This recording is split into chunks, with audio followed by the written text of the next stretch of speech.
everybody, welcome to DeLuna. So in astrology, a conjunction happens when two planets meet and fuse their energy.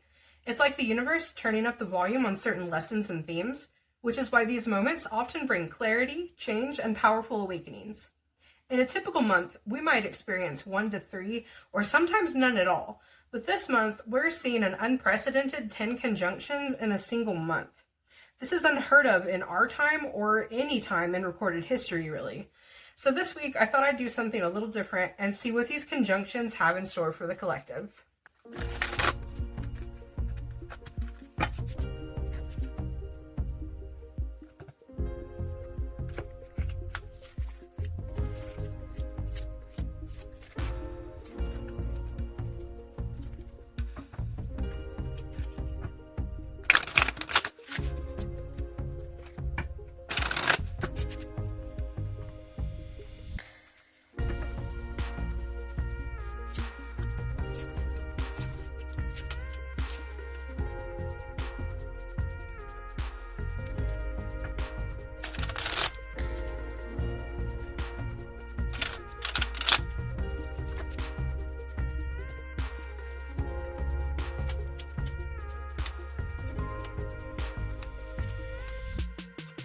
Hey guys, if you haven't already, make sure you hit that subscribe button so you don't miss any future readings. Okay, let's get into it. So, in our first position for the theme of the month, we have the Two of Wands, focus on your health, and the King of Water. The Two of Wands is planning your future and stepping out of your comfort zone towards progress and possibilities. And the focus on your health card shows physical healing, but it also calls attention to the fact that with this many conjunctions going on, our nervous system is probably on overload. So self-care routines, movement, meditation, drinking plenty of water, and getting rest will all be vital to allow your body to acclimate to the new frequency. This is a time of calibration. And then with the King of Water is, of course, warm-hearted, devoted, loving, faithful.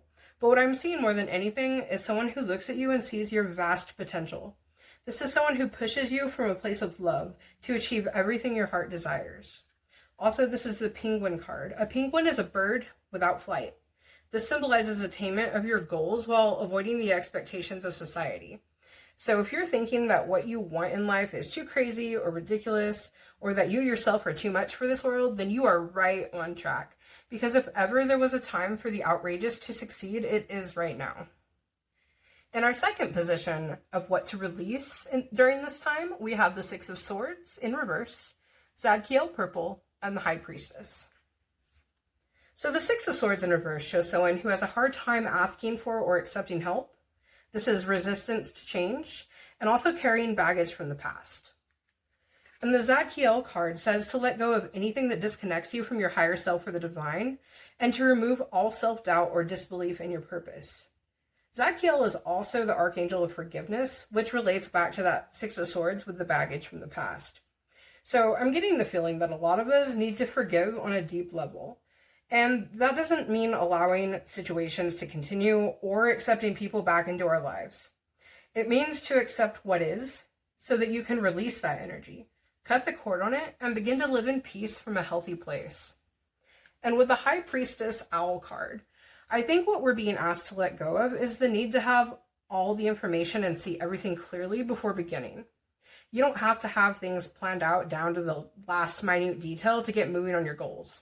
As Martin Luther King Jr. said, you don't have to see the whole staircase, just take the first step. In our third position of what to embrace, we have the Moon in reverse, communication, and the Nine of Air. The Moon in reverse shows a need to trust your intuition, and also to accept things as they are, even if you're unsure of the whole picture. That ties right back into that last message with the Owl card. Really some confirmation from the universe there. And then with this communication card, what's standing out to me so strongly here is honest expression of your true, authentic self. To embrace not just who you are now, but who you see yourself becoming in the future. Be honest with yourself in all areas of your life. The things that you're happy and grateful for, but then also the things that you would prefer to change or improve about yourself. What this card is asking you to embrace is the open-hearted articulation of your dreams, goals, and your true self. The Nine of Air is about balancing your emotions with intellect. Too far in either direction will have you spiraling down so far into worry and anxiety that you start manifesting ill into your world. What I'm feeling the most off of this card is a need to truly embrace your emotions, and I mean all of them, even the ones that scare you or don't feel good. For some of us, we hear balance your emotions with your intellect, and we instantly translate that as suppress or deny your emotions. And I'm here to tell you, as someone who struggled with anger issues early in life, suppressing your emotions is not the answer. Doing so only leads to blockages in your energy, in your physical body, and in your life. So to find balance, first you have to sit with those uncomfortable feelings and find peace with them. You find that peace by simply allowing those feelings to be there without trying to change them or make them go away. And that's the irony. The less you struggle against them, the faster they fade away. Obviously, if there are some heavier things that you've been struggling with for like a long time, then this practice of acceptance might take a bit longer. And there's nothing wrong with seeking professional help to guide you through this process. In fact, the sheer amount of conjunctions we're having is going to bring up a lot of past trauma to heal, and this is the exact perfect time to do so. This is a great time of healing and support, and going back to that communication card, other healing modalities are definitely indicated. Talking to a therapist or counselor, journaling, speaking affirmations out loud will all be greatly beneficial. In our fourth position of hidden influences, subtle or behind-the-scenes energies, we have the Five of Pentacles in reverse, Divine Magic, and Renewal. Okay, so this is a very cohesive message here in this position. The Five of Pentacles in reverse shows the collective moving out of a scarcity mindset and into an abundance mindset or a growth mindset.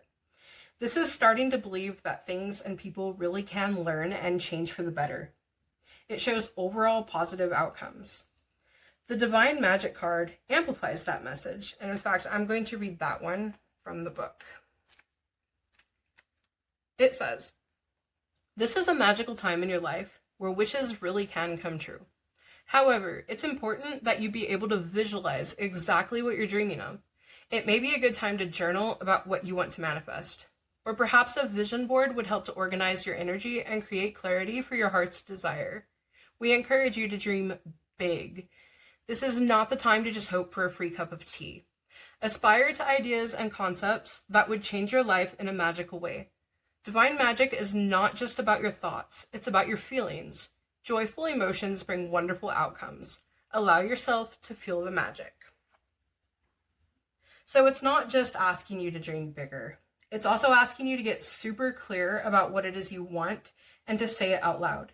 Speak it into existence through prayer or whatever method of manifestation feels right to you.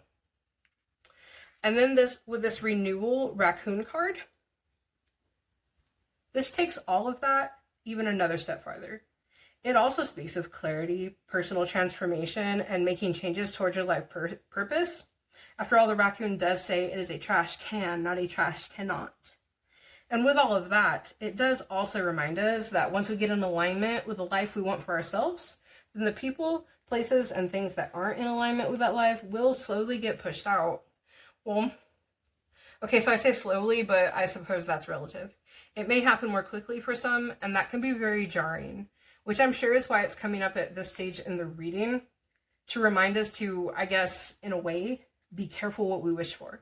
Some dreams do come with a bit of sacrifice, but if you know in your heart what you truly want and are expressing your most authentic self, then you just have to trust the process. In our final position of message from the universe, this is general guidance and future focus, we have the Seven of Swords in reverse, Uriel Gold, also in reverse, and the Six of Water. So the Seven of Swords shows a need to move with integrity. It shows truths being revealed or becoming impossible to cover up to begin with. It's a renewal of conscience, the dropping of pretenses, and shedding all the games and the BS. I think this is more of a big picture issue that we're starting to see more and more on a global scale. Technology is making the world a smaller and smaller place. Lies are getting harder to cover up, and the masses are beginning to see through the veil. The mainstream narratives pushed onto us through the media are starting to get picked apart more and more. Media outlets are being replaced by YouTubers who truly seek the truth and put themselves in harm's way to share it. And I think this is going to take over to the point that there will be no stopping it. But, I'll leave that there for now. The Uriel Gold card says that now you've been shown the path to transformation, but please don't walk it alone. Find other like-minded souls to walk this life with and help support each other on your journey. It is too much for any one person. Also, don't forget to call on your spirit guides, the universe, God, whatever divine guidance you believe in. There is absolutely help available in all forms. And then with the Six of Water, Goose. More than anything, this is my card of inner child work, healing past trauma and reprogramming the mind for success. The inner child healing is a topic I can't get too far into for legal reasons. Obviously, I'm not a mental health professional, but I can, of course, recommend reading about it, watching videos about it, asking a therapist about it, and I can tell you that it is something I have had some personal experience and success with. So, guys, I think I'm going to leave this message here. Thank you for walking this world with House DeLuna. If this reading resonates, do me a favor and hit that like button, and I'll see you in the next reading.